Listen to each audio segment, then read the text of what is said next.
people are constantly raising the bar. Sacrifices need to be made. What would you guys say are your biggest weaknesses? You are your enemy right now. It's success of life. Just a fucking podcast. Hey guys, welcome to the Student Side Hustle. This week I'm speaking to Menno Henselmans. So Menno Henselmans is a coach and educator. You've hopefully heard of him. So Menno Henselmans used to be a former business consultant. However, now he's a award-winning WBFF fitness model. He is also owns one of the number one fitness websites according to the Huffington Post. He's also a peer reviewer in regards to sports medicine, and this is the highest impact This is the highest impact factor journal in exercise science and peer reviewer for the Journal of Human Kinetics. He's also the founder of the Henselmans PT certification course. So, Meno, how did you get into this? How did this all start? Oh, how did it all start? Well, it goes back a long time. I didn't really have a career path that started in nutrition or exercise science or anything like that.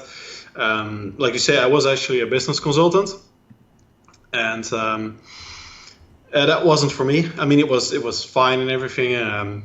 A company car, laptop, and you have a lot of experience with different companies, very big companies. So that was all nice, but I'm more of I guess I'm an entrepreneur after all. People all my life told me Menno is not an entrepreneur, but apparently I am.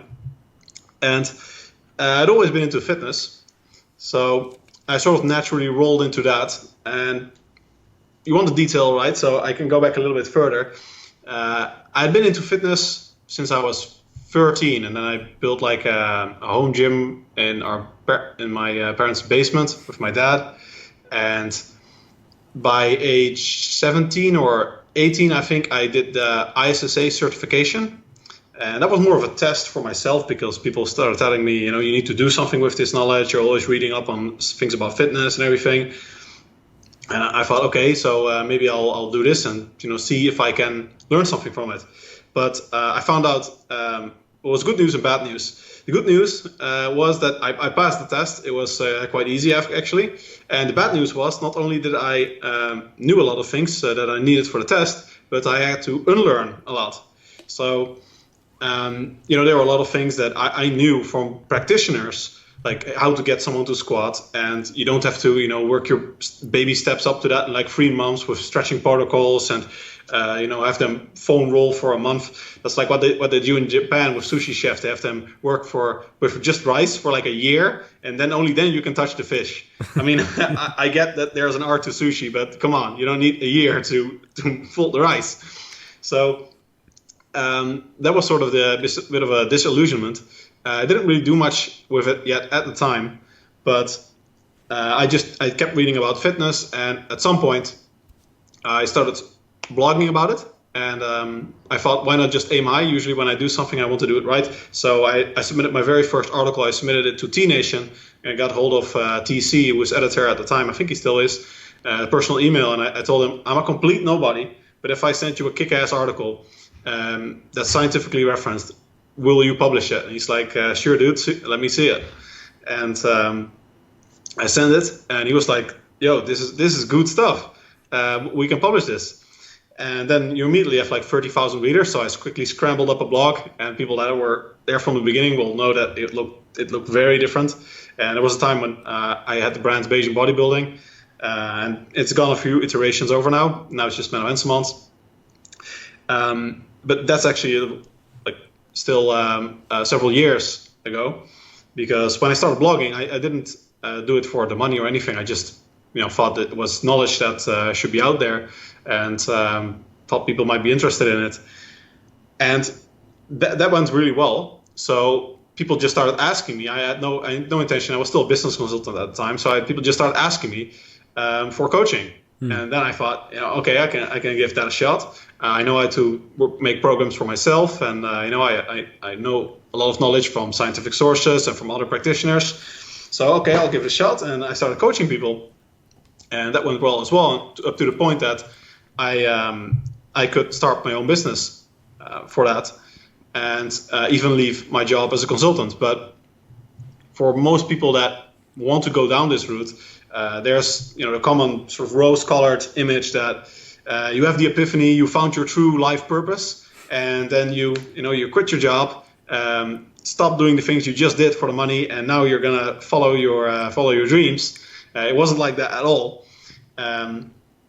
I basically, when other people were having lunch, I was emailing clients, and I basically had 2 full-time jobs at the same time to a point that I also discussed everything with my employer and told them to remove firms one at a time, so I could build up my client base. And that was basically a process of several months at least. And at some point I fully quit and made the transition to full-time coaching. And even at that time, actually, I also wanted to start traveling because I realized that, hey, I just need a laptop for this job. Why not go out and explore the world? And my girlfriend had the same intuition at the time. She was also a consultant in recruitment. And then we went to Belize. And most people think it was like you have your successful business and then you go to Belize to explore the world. But actually, the reason we went to Belize the first time was that it's super cheap there. And of course, other reasons, they speak English and you have tax advantage of setting a company up there and everything. But main reason was that we could get by living in Belize. So it was more of you can always go back. A lot of people that want to start a digital nomad life, they're super scared, but you're just one plane ticket away from going back. And if you keep good relationships with your employer, then they'll have you back. So there wasn't that much risk in reality, even though it always feels like there is. And fortunately, none of that was needed. Everything went really well, and we started traveling. And when we were in Belize, I thought, we can just take the bus to Mexico, actually. So we went to Mexico, and that was the start of a long world journey that's still ongoing. I've now lived in 50 countries, more than 50 countries. And the coaching business has taken off to the point that other people now start asking me for mentoring and how to get these kind of client results with their clients. And then I started mentoring other coaches, and that grew into more of a group, which grew into a course, and which is now an official PT certification program that's available in English, Dutch, French, Spanish, and soon in German and Norwegian, and tentatively working on Bulgarian language as well. So definitely that's also what I'm going to keep doing, but I'm growing more in the role of educator, and I'm still doing full-time coaching, but probably I'll have a bit less time for that. I think that's fantastic. As I move forward. It's cool to see that you had the departure from the traditional job, but people always portray it like, okay, quit, and then fucking now you're a digital nomad and you're traveling the world with your MacBook, and that's it. It's like it's good to see that it's like, okay, actually I had a pretty logical approach. Like you slowly transitioned out, and then like, did you know at the time that it's sort of like, okay, I need to take a slow transition out because what if it doesn't work? Was that sort of what you were thinking? Definitely, and actually, there's also research, quite a lot of research that shows entrepreneurs are more risk averse than the general population. So there's a stereotypical approach to entrepreneurs being high risk takers, and of course, if you don't want to take any risk, you don't become an entrepreneur. Yeah. But entrepreneurs usually they hedge their bets and they take safe risks, calculated risk. So if there are also some entrepreneurs, of course, that just take high risks. And of course, there's at least a few people in the world that are successful that way. But those are also the reason that I think statistically 90% of companies don't survive the first year. So, if you just start a company because you're like, oh, I have this wonderful new cookie recipe, I'm going to create a restaurant here and I'm going to sell these cookies and I'm going to make a fortune, then maybe, it would be better to calculate how many people come by there. Like as a business consultant or management consultant, you would often do these things like how many people are getting by, what is the cost of setting up a business, run the numbers, do the finances, is there a demand for these type of cookies, what's your competition like, you need to have a plan, and what if it fails, what's your backup plan? Arnold Schwarzenegger says never have a backup plan, and that's nice in theory, but it's just really stupid, even though Arnold says so. I agree. It's kind of there's a lot of dumb shit that gets said about entrepreneurship. It's like, for instance, I've been doing this podcast for like a year and a half, but it's like I wouldn't fucking dare to attempt to make this my full-time job right now. It's like that'd be a retarded thing to do. It's just like, and I think with you it was quite interesting because you took like a really good like I didn't know about the whole T Nation thing, and it's like that. I mean, I wasn't even around in this sort of thing when T Nation, like when that was like the main thing people would read, like. And it's like, it's cool to see that you was like, hey, if I write a good article, will you post it? And they're like, yep. And then it's like, obviously that's a fantastic move. And it's like, I think with something like that, it's very cool to see that you sort of like took a stab at it. It worked, did good work, and then that carried on, and that sort of momentum's carried on for this long.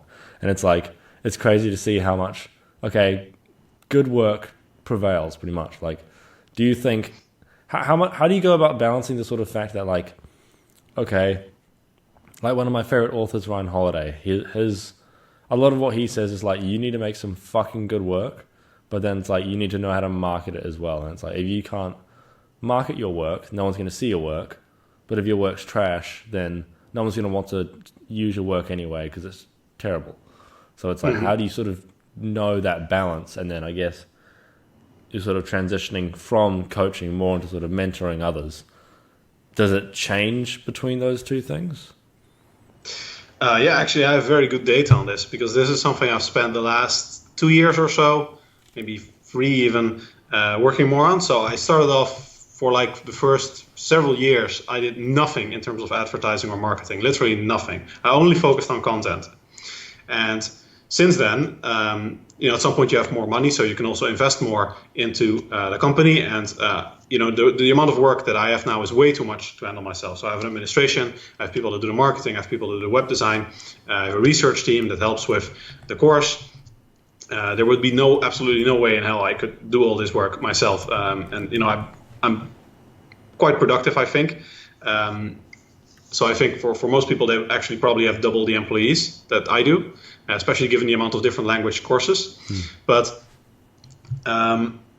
I spend a lot of time on marketing, and I hired a company to do it. And I've worked with two different entrepreneurs, 2 companies, and now a new entrepreneur that's probably there to stay. So I'm going to keep working with him. And also there's several web designers that also sort of do marketing. And I can tell you the impact of marketing versus content, it's probably, some people will say like 50-50 or content is king, but marketing helps. It's probably 19-10 in evidence-based fitness. So when to give you some ballpark figures, the marketing for the last PT course, in terms of advertising cost alone, was I think about 50K in total for the advertising revenue alone. And that basically resulted in only a marginal increase in total profits, but still positive return on investment.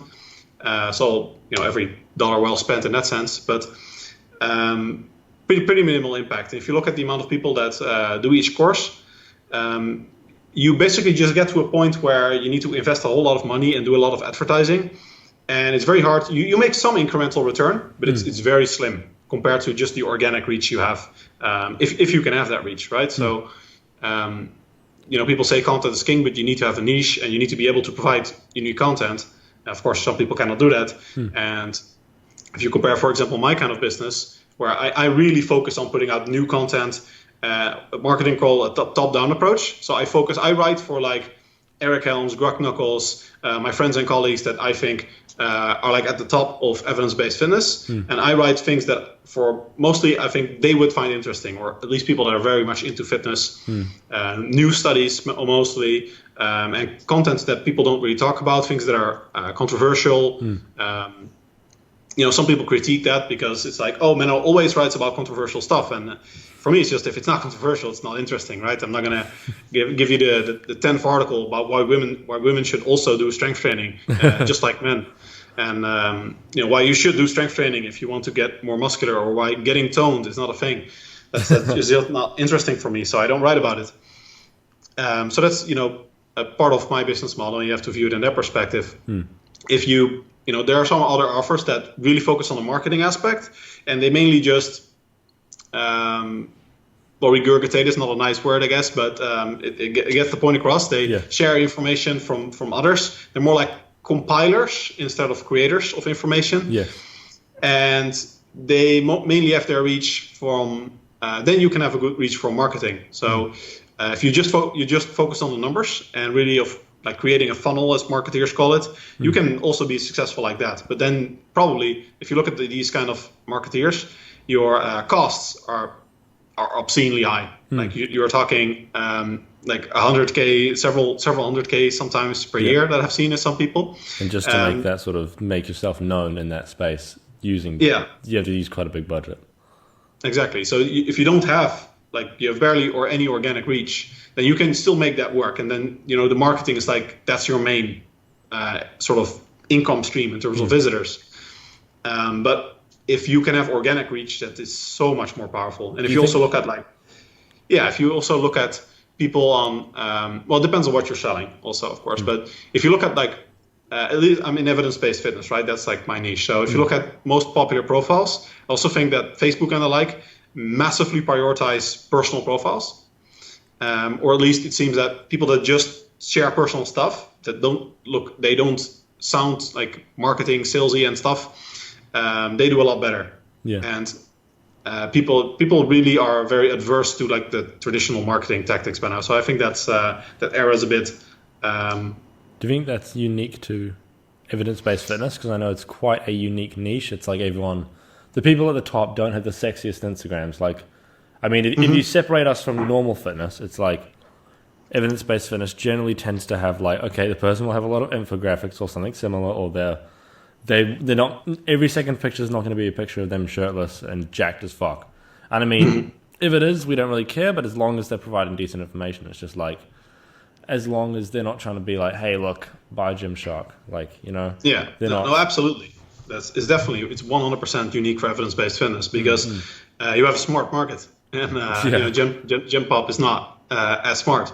So by definition, you're writing for people that are above average intelligence. They're probably quite tech savvy. A lot of my people that I coached are like in IT, lawyers.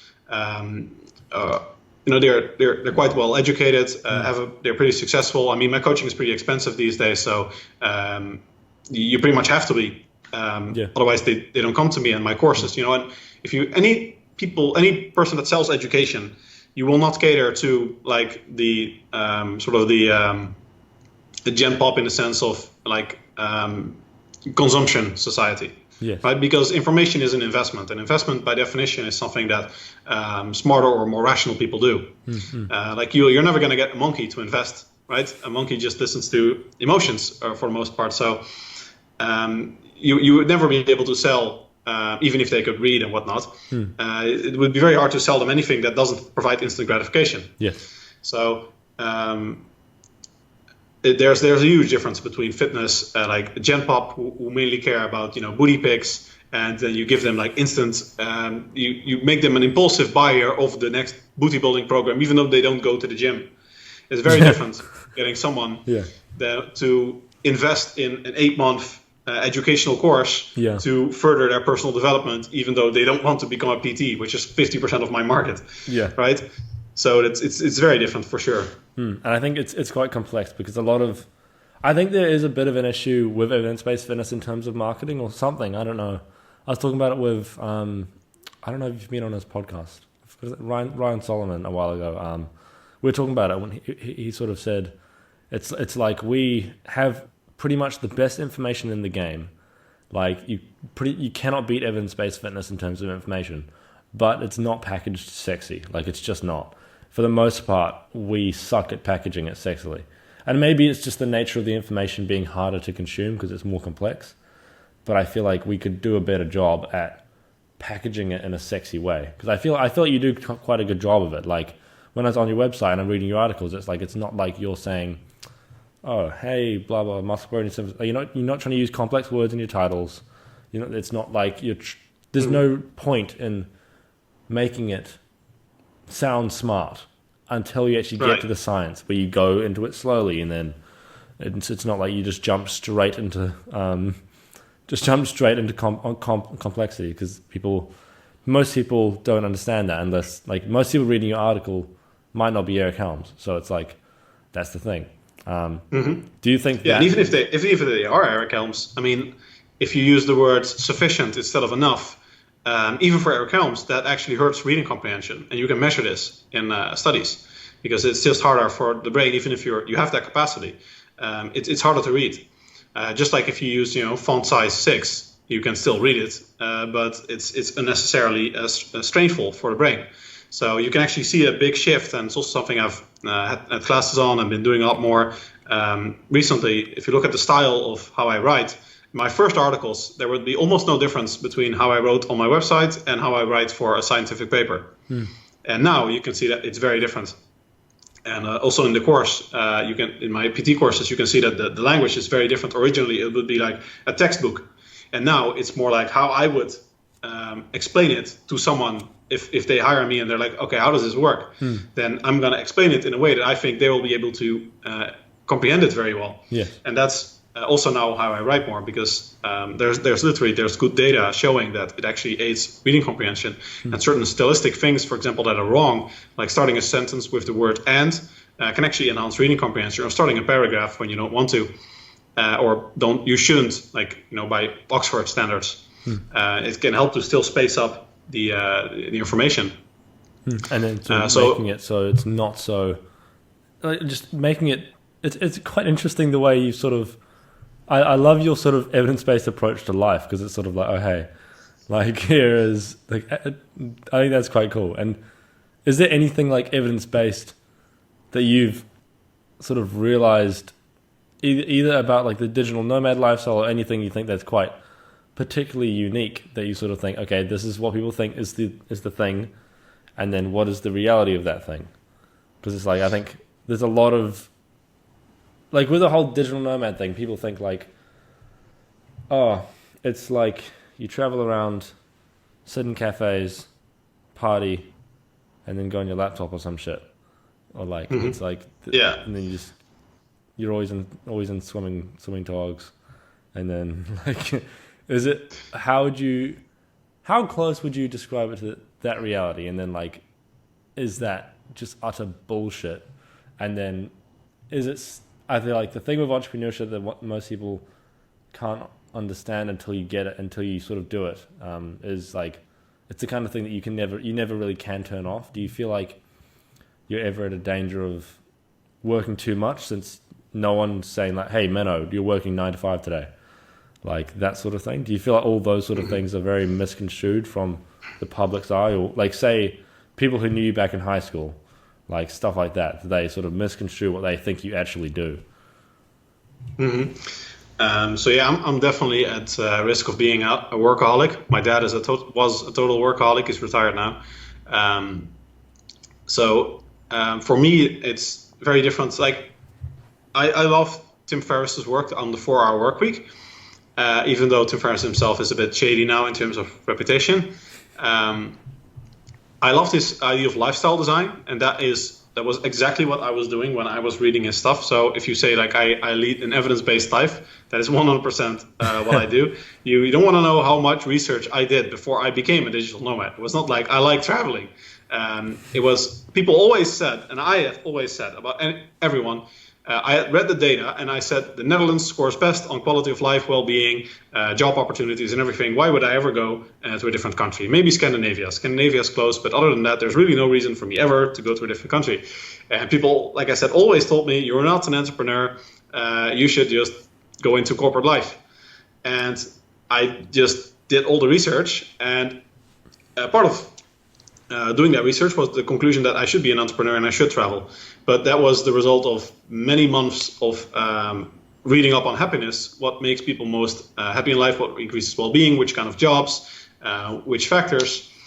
And then it came out, entrepreneurs, for example, are happier. People that travel and have lots of new experience are happier. So that all led into my lifestyle choices. What I don't like about most digital nomads is, even though I think, on average, if you compare digital nomads, and I'm pretty sure there's data on this, at least for entrepreneurs, but maybe also for digital nomads, if you compare them to the non-digital nomads, they'll be happier. But a lot of digital nomads have the more like get-rich-quick scheme, and they're not 50 Cent, so it usually doesn't really pan out that way. They want to create a muse, as Tim Ferriss called it. That's like the golden dream for a lot of digital nomads that want to be Tim Ferriss. You create a muse. That's a company that runs itself. Then you hire other people to do the human parts, insofar as you cannot have software do it. And then it just runs itself, and you create a funnel. So with advertising and the like, that sort of runs continuously, and it gets new clients, and they buy your products, and it just all runs automatically, and you can just go on holiday for the rest of your life. That's, it can work. It's very hard. And I think it's not very gratifying. I think a lot of people actually won't be happy if they have nothing left to do. Humans are not made, or we have not evolved to be unemployed, for example. I think also the traditional job setting, I think 9 to 5 is horrible. I think the 5-week work week is horrible. I think the traditional approach to holidays is horrible, and the idea of retiring at a certain age is also horrible, because it works much better to spread it out. And that's also what I do in my life. I slow travel, as some people call it. So right now, for example, I'm in Porto, Portugal, and I work at least 8 hours a day, like minimum. But I do so with an amazing sea view from my front window. And although I never go to the beach, at least I'll enjoy the view. So there's that balance in my life. And when I take like half a day off, then I do so in Thailand, for example, when I work most of the time there, but I'll take like 3 days off in Chiang Mai. And then, for example, one afternoon I'll use to go hiking up Mont Khai mountain. And you have beautiful views of rice fields and like the traditional local Thai lifestyle. And because I'm close there, I can travel to there in like an hour and have like in one afternoon, I can have an amazing experience with mountain views or original rice fields and fairy tale stuff if you like nature. Yes. But that's free, or usually it's like 1 day a month that I do that. So I try to maintain balance in that way. And there's pretty much not a single day that I don't work, because I think it's much better to natural inclination for humans is to procrastinate and sort of what you can leave to tomorrow, do tomorrow. Whereas it would be much better, everything you can do now, do it now. And if you spread it out, it's much better. And I think a lot of people also be a lot more gratified. For example, if I go hiking up to like that mountain, I'll be much more relaxed and much more gratified if I already emptied my client inbox before that. Yeah. Whereas if you go hiking up there and you know that tomorrow you have double the work, that is not chill. So I think for a lot of people, it's much better to spread your work out very gradually over time, pretty much as gradually as possible. And that is the key to well-being in terms of distribution of workload, at least. Do you think, because I think I'm also at danger of this whole sort of workaholic thing, because I think it is addictive nowadays, but I think a lot of people on the either end of the spectrum, right? It's like you'll find people who are more sort of entrepreneurial, and they'll be like, okay, fuck, I love working, I'm going to work 24/7. And then you find people on the other end, and they're like, fuck work, hate my job, fuck school, fuck uni. And it's just like, okay, what the fuck do you do then? Like, apologize my language. It's just like people will like say, okay, I either hate everything that I do, and it feels like that's too common nowadays. I think the more and more, the older I get, it seems like the more pessimistic my view of the world is. I'm 20 years old, and so maybe this is the peak of my pessimism, but not sure. Also, I used to watch a fair amount of Jordan Peterson. It's a start, trust me. Yeah, and like I used to be like a big fan of Jordan Peterson. I'm trying to sort of caveat his views now, because I think it's dangerous to just listen to him. And he has a very sort of not pessimistic view of the world, but very sort of like, oh shit, we're fucked. And then if you compare that, I'm assuming you know who Jordan Peterson is. And then if you caveat that with like Steven Pinker or something, it's like he's more like, hey, world's not that bad. And then all that sort of stuff. Like in terms of like the whole workaholic thing, it's like, do you think, how do you find that balance between being a crazy workaholic and like having happiness? And then, because I think the thing is, for me, it's like I'm 20 years old, and I'm a very like self-aware kid. I'd say from like 14 I was reading like self-help books and shit, and it's like from a young age I was like, fuck, like I come from a relatively wealthy family, we're fine on money. So I'm like, do I want to maximize money? Is money something that I should actually try and maximize in my life? Is that going to bring happiness? And then I was kind of thinking like, fuck, I don't know, no clue. And then again, the thing was, okay, do I try and maximize happiness? And even that, I'm like, okay, depends how you define it. But it's like, say if I'm a 20-year-old kid and I want to maximize happiness, what do 20-year-old kids like to do? Jack off and play video games. Like, is that maximizing happiness? So it's like, and then again, yeah, I guess you have to caveat that, like, okay, happiness in regards to also your impact on the world, and sort of making that positive, like, hey, I've actually changed some lives. I'm actually it's beneficial to the world for me to exist. Like, how do you sort of make that? And have you sort of had that sort of struggle, like when you were younger, and sort of tried to figure out, oh shit, like, what the fuck do I want to, what is actually important? And how do you sort of get to figuring that out? Because I think so many people my age, younger, older, sort of think, fuck, like, I just want to get rich. Or they just think, I want to just get happy. But it's like, okay, how do you just get happy? Do you stay balanced? Or like, do you follow what everyone else is doing? Do you do the traditional one? Do you go against the curve? Do you do your own shit? Like, that's the thing. It's so complex in that regard. Yeah, I think the question of life is answered by economists. It's called utility maximization. You can write it down in a formula, and it basically means that you maximize subjective total life well-being. That's pretty much the rational answer to life. But that's just the theory. Anything you do, basically the question of life is figuring out how that works for you. And I think one important distinction is that there's a crucial difference in psychological research between life satisfaction and subjective well-being. Those two components are usually considered the two factors of happiness. And life satisfaction is more the cognitive, cerebral aspect of, if you ask someone how satisfied you are with your life, you take more like a first-person perspective of looking back at your own life, and you think, am I successful? Have I done well at life? That's life satisfaction. And that's the shit you need to let go. Because you should only be concerned about your subjective well-being. Life satisfaction is influenced very strongly by money. Subjective well-being, not much at all. It caps at about 80K salary per year on average in the population. And long before that, like at 30, 40K a year, US dollars, you're pretty much, you're not tapped out, but the incremental returns of initial 10K are marginal, especially if they mean a promotion to mid-level management, which entails longer work hours, more stress, etc.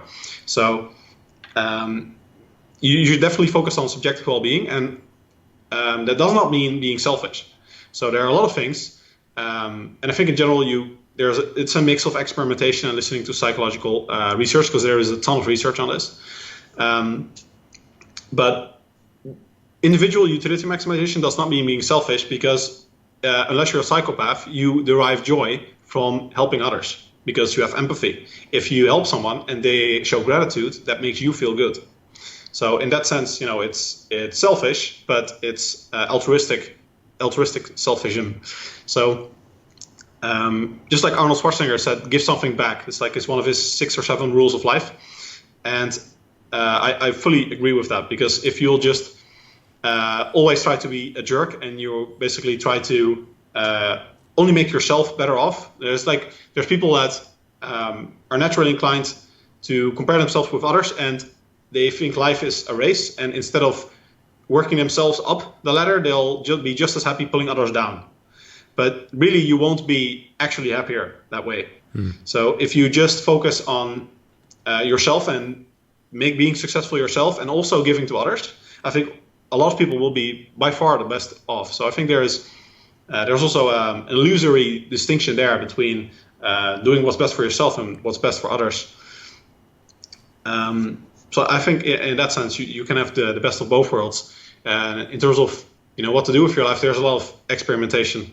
There's also psychological research shows that it helps to look at others in your position and listen to the experience of others. And that works actually better usually in terms of predicting happiness than trying to estimate it from factors that you think are important.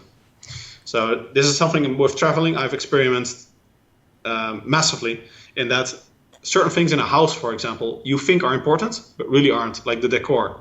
It matters almost nothing. It has a very low value. Even if it's really crappy interior, if it's hideous. We've had some homes that were purple, because they have this really extravagant style or something. And every time you look into the room, you're like, oh, that's bad. That couch is nasty.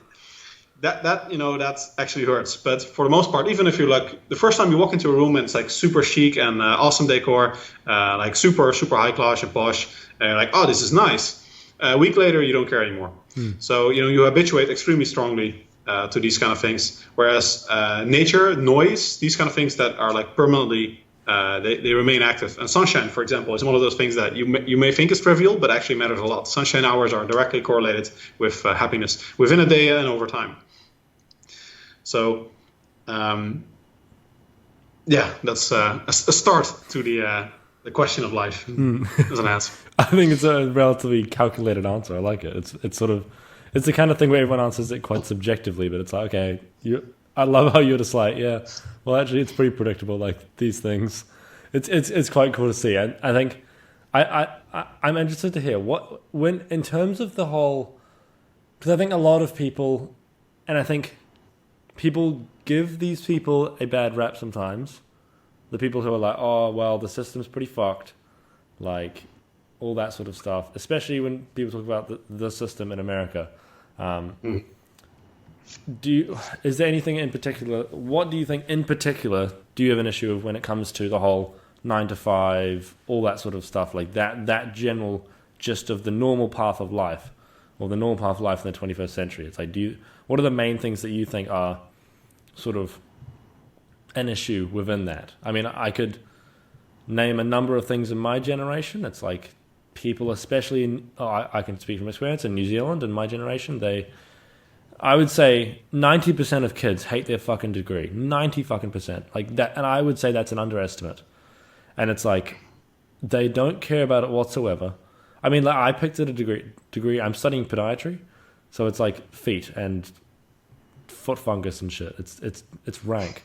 And then I want to be an exercise scientist. So next year I'm going to do masters in exercise science. But it's like, say if I didn't find fitness, I'd be doing podiatry for like the next fucking 10 years, and I'd fucking hate it. I would literally get depressed. So it's just like, that's the thing. How many kids were in my situation? It's like, just because I think I'm one of the few kids who's like, oh shit, okay, I don't like this, I'm going to do something else, and like quickly sort of diverts. But most kids just do shit. I don't know if it's for money, but they just do whatever the easiest thing is, and then that causes issues. Yeah, I think, okay, there's two things here. Remind me of how to select a college if I forget. I think in terms of the system, I've been through that phase. Like, the system is fucked, and especially if you have above average intelligence and you see how certain things work, you also see that a lot of things don't work as they are not utopia. Things don't work as you would want them to work. For me, the key realization there is that, pessimism, positivism, optimism. You shouldn't look at the world in terms of if things are good or bad. The world is as it is. That's the only thing you should do. And also the key to happiness is view things as they are. And if, for me, in terms of the system, that feeling of pessimism and seeing how a lot of things in society are screwed, for me the key realization, and for me the sort of the drive to action, was the realization that if you're so you're so smart and you see that the system is messed up, if you cannot change the system or navigate it, then you are not above it. So you have no right to complain. So if you can see that something is messed up, then for you the challenge is, okay, you can see what the system, what it functions like. So for you the challenge is learn to navigate it. If you are fed up with people being a certain way, or society or whatever, if you cannot navigate your way around that and exploit that, or at least make it work to your own advantage, then you are not sufficiently above the system. I think this is something that I should have. I wish I was told that like 6 months ago, because I was basically saying, "Fuck the system. Everything is trash. Obesity is going to kill us, and we're doing nothing about it." And then all these, and I'm still definitely like that. But it's easy to get into that because it's like, especially if you look at the world in quite a critical manner, you're going to look at the world and say, "Okay, fuck, that's fucked. Everything's fucked." And then but it's like, what the fuck are you going to do about it? It's like, especially in fitness, it's like if you just look at everything and say, okay, fitness right now is terrible. It's like, and what? Like, who cares, And I think it's a lesson a lot of people similar to myself need to learn. Mm-hmm. Yeah, I mean, the world and fitness, they are how they are. And you're not going to change that in, not the whole world at least. So the only thing for you is to see how you're going to navigate in this world that you are in. That's the thing. And sort of realizing that you can change. I mean, I think you should try and be on the side of good, but realize you cannot single-handedly changed the course of obesity. And then what were you going to touch on in regards to selecting a college? Right. I think a lot of people, I think it's indeed safe to say that a lot of people are not happy with their college degree. I think in law students, the percentage is like 90%, as you said. Actually, there's survey research on that.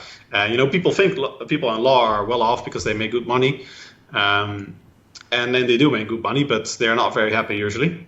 Because, well, personally for me, I mean, there are people that like law, some, but it's probably the worst career ever. And that you're in a bureaucratic system. You're not really helping other people, or you're helping people that are guilty of something, for example. And you have very little ultimate decision power. You're just trying to sort of work your way into the bureaucracy. It's almost as bad as working in government, if you ask me. But to each his own. I think the problem with college degrees is that there's not nearly enough education before that time. And it is so important to choose a certain degree, because especially if you choose something, if you want to go into law and you did not pick a degree in law, you are screwed. So, there are certain degrees that are pretty open if you do, and pretty nice, especially if you do mathematics or statistics, you can go in a lot of different directions, and economics or, something like that. You can pretty much any kind of consultancy job you can do, even if you do something that's very beta, like, physics or mathematics or something. But if you're going to study art history, you better have a damn good plan of what you're going to do after that, because otherwise you are screwed, my friends. You can still maybe go into consultancy if you can talk your way in, but an arts degree for many corporate sectors, in terms of the actual knowledge you learn, of course, it's not a job, or it is a job. There are like 5 jobs in America, historians and whatnot, and maybe one job at the New York Times as a background researcher or whatnot, but. You don't learn any skills that you're actually going to be able to do in a job that people are going to pay you money for. And you also have basically no credit in terms of traditional corporate resume points. So it's something that if your parents don't stimulate you to do something that's going to be good for money or whatever, and you're just going to pick something you like, which should be a nice way to pick a college degree, right? Doing something you actually enjoy doing, then you may be screwed.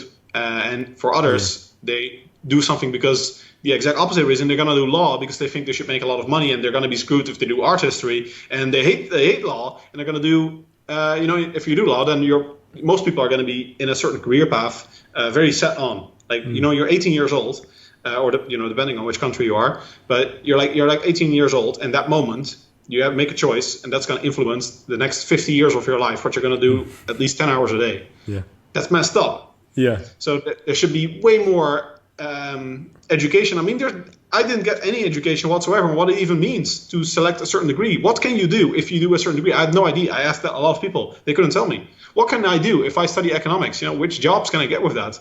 They don't tell you. Nobody knows. So, I mean, some people know, but not the people that you're in contact with as a student. So that's definitely one of those things that's completely messed up. Yeah. You know how I selected my college degree? I went through the list of everything available in the Netherlands, and I just started crossing it out. And there was one left, which is university college. And the reason that was left is because you don't have a degree. You're basically doing several degrees at the same time. It's an honors college, and they just let you sort of pick things as you like from the general curriculum. And you just have to do a whole lot more than other college degrees. So basically, the total workload is like 3 or 4 other degrees. But you can sort of pick and match. So it's great. I didn't know what I wanted to do. So I did some corporate law. I did some economics. I have a minor in statistics. I did some psychology. I did criminology. I did philosophy. I did linguistics. I did a whole bunch of stuff. And then you can just, I think that's for many people to find out what you actually enjoy doing in life, the best way, trial and error. Because a lot of things you just cannot predict very well. And you need some way to sample. What would you recommend for the 16 to 18-year-old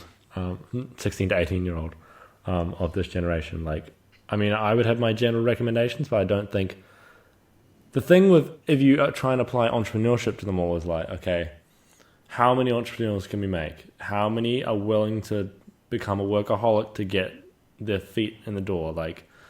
Not many people. Most people don't want to work more than whatever amount of hours a day, and they don't want to put in the amount of hours it truly takes to get anywhere as an entrepreneur, unless you have someone feeding you. It's like, it's fucking hard. And what would be, do you think, a better solution than the current sort of system we have? I think, well, the current system is okay in some ways. I think the main thing is education about what your choices mean and what you can do with them. And like I said, more sampling. So in America, you have more liberal arts and sciences colleges, and I think those are great because you can sample more different things. And especially IT work is something that, at least in the Netherlands and a lot of other universities, there's like zero attention to it. And it's so important these days. And you have such a massively bright future ahead of you if you are good at IT stuff. You can go in so many different directions. There is a massive scarcity of work. So if you can find out that you enjoy doing that at an early age, that's brilliant. And I mean, these days, it's like that most people find out themselves because they're already, tinkering with computers as kids, and what other people are playing on the Xbox, they're dissecting them and whatnot. So I think for a lot of people, those are the important things. Consult a lot of people, do your research, and experiment with things that you think you might like. Mm-hmm. Do you ever think, when it comes to like the whole digital nomad sort of lifestyle, it's obviously very romantic. Do you think, we'll finish off here, what would be your sort of general advice for someone who thinks, hey, I kind of want to be a digital nomad, that would be fucking cool, I want to travel around the world and drink pina coladas, like what would be your general advice to them, and then either how they can set that up, or if it's even a useful goal, if it's something they should aim for, or if it's something that's just a byproduct of being an entrepreneur, or anything that entails there. What would be your general advice for them to sort of say, hey, this is the reality of it, you should do it or shouldn't do it? Being an entrepreneur, to be a digital nomad, you have to be an entrepreneur, like 99% of the time. And to be an entrepreneur, you have to have a product. So it's something that sort of happens to you, or you make happen with the circumstances that you have. But you cannot just, I think you shouldn't think of it as whether you want to be an entrepreneur. It's, can you be an entrepreneur? Do you have the option? Because if you think I'm going to be an entrepreneur, that makes no sense. You need to have a product. You need to start selling something or doing something. You need to have a service, either a product or a service that people are going to pay you money for. And you can do that the sort of romantic way is basically what I did, is that you become so good at something that it doesn't matter what market there is, people are going to want to pay you for it. That's like, with a lot of people think that things that people find fun to do, like video gaming or playing the violin, guitar, whatever, making music, being in a band. Everyone likes doing that. So if you want to make money off that, you have to be damn good. You have to be like at the top 0.001%. And then you can make that your life. Right? So you have to be realistic if that's going to happen for you. And if you are in an IT job, then you need to have an ID, a product, if you're going to sell something. I mean, a first step for a lot of people is to start doing freelance work, for example.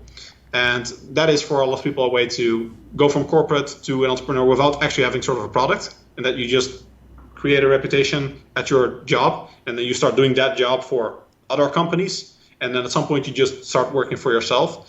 Now that's a relatively easy transition.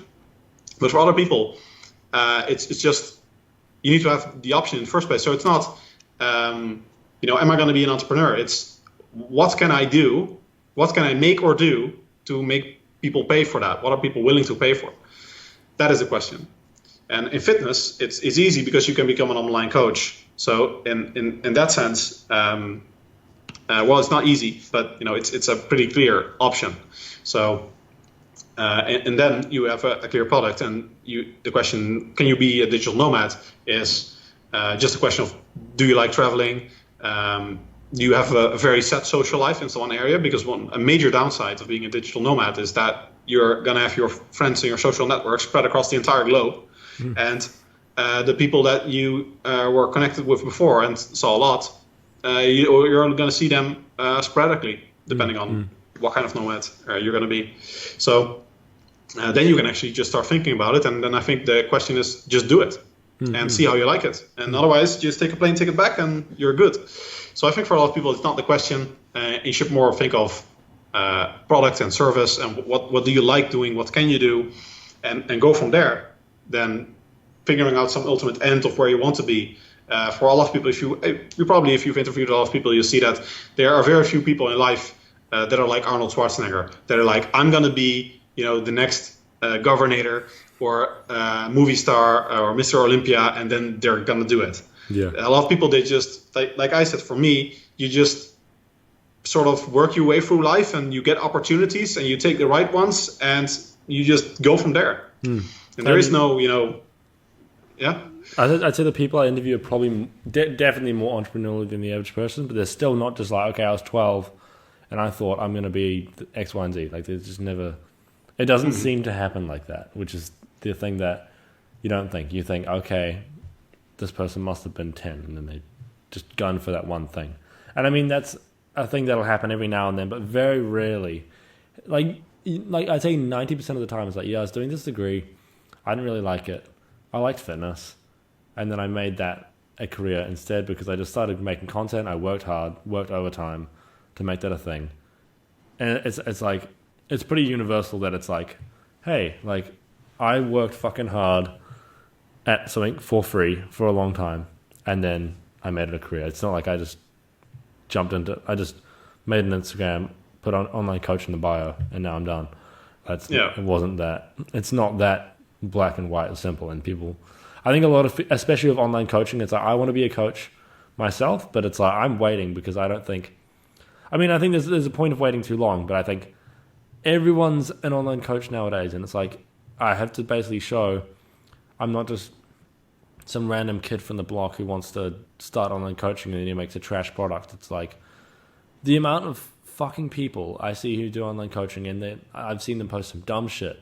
And there's some dumb online coaches out there, which is just, I think it's the Pareto distribution. I might be wrong there, where it's like 90% of everything is trash. But it's like, that is what it is. But it's like, I think if you're going to do something, realize that if you want to make it a career, you can't just be like, oh, I'm just going to make a shitty product for 5 years because people are going to remember you for that shitty product. I mean, there is an argument of sort of trial and error, but yeah. Anyway. Yeah, I think in general, passion. You need to, for an entrepreneur, for the vast majority of people, you need passion. And then you figure out how to monetize that, if you're going to monetize it at all later. It works much better that way. If I look at people that are in it for the money and they're constantly worried about how I'm going to make money off this, you're not going to do that for like the next decade, right? If you may be able to invest in Muse, and if you really have a successful concept and do something that you launch and then you get rid of and it just works on autopilot. But if you are going to do like a job just to make money off it, then I mean, look at how successful that is for like Gen Pop. That's why we have doctors the way they are. They read a textbook because they studied medicine 40 years ago. Since then, they've never looked at a study or anything, and they're just sitting in their office because they need the money to feed their kids. And then someone comes in and they have a problem, and usually you just tell them, come back 2 weeks later, see if it's still a problem, and that's how they go through life. It's a very big difference from an entrepreneur that has become the best at something, and people are now paying that person for his or her services because they are so good at it and so revolutionary. It's a very different ball game. Yes. Do you mind if we quickly touch on one more thing? This one thing has been frustrating the shit out of me recently. Studying podiatry, people don't know jack shit about how to treat obesity. And it literally makes me want to fucking cry. It's like, my lecturers don't believe in calories in, calories out. We had a slide on treating obesity, and not once was calories mentioned on it. And I asked in the lecture, I was like, do we as a university believe in this, believe in the concept of calories in, calories out? And they're basically like, what do you mean? And I'm like, fuck, you're joking. You're fucking joking. This is where Eric Helms and Brett Contreras did their PhDs. This is a good university.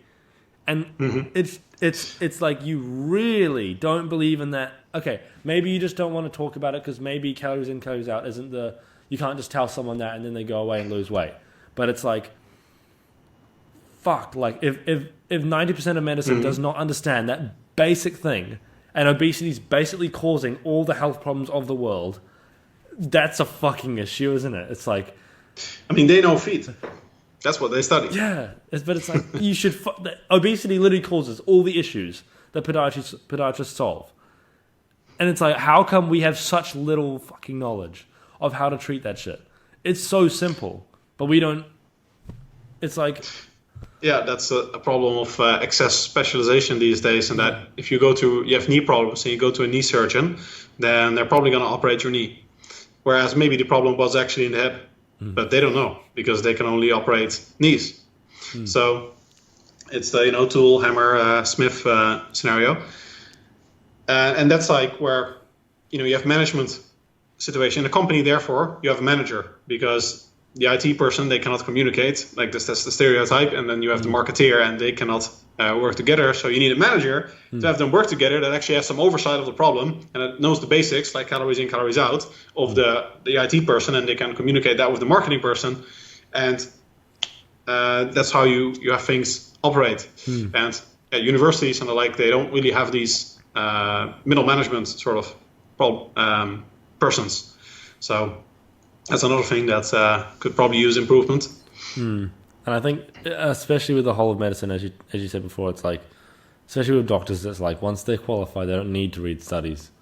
But it's like shit changes when science changes. It's like, that's the thing. Why?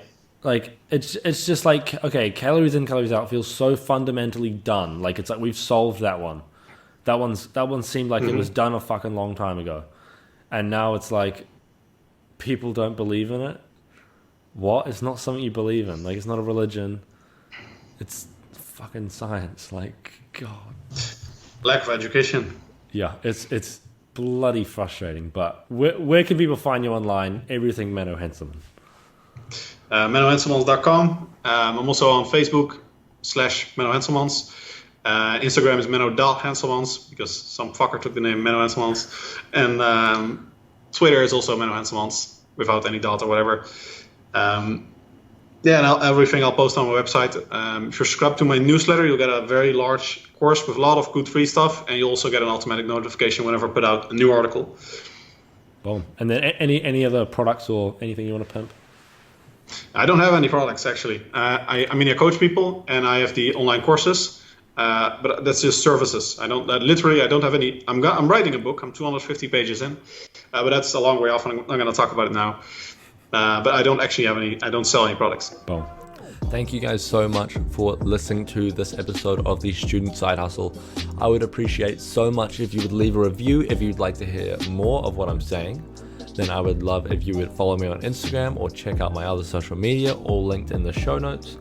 And again, I would just like to say thank you so much for listening. Have a wonderful evening and study hard.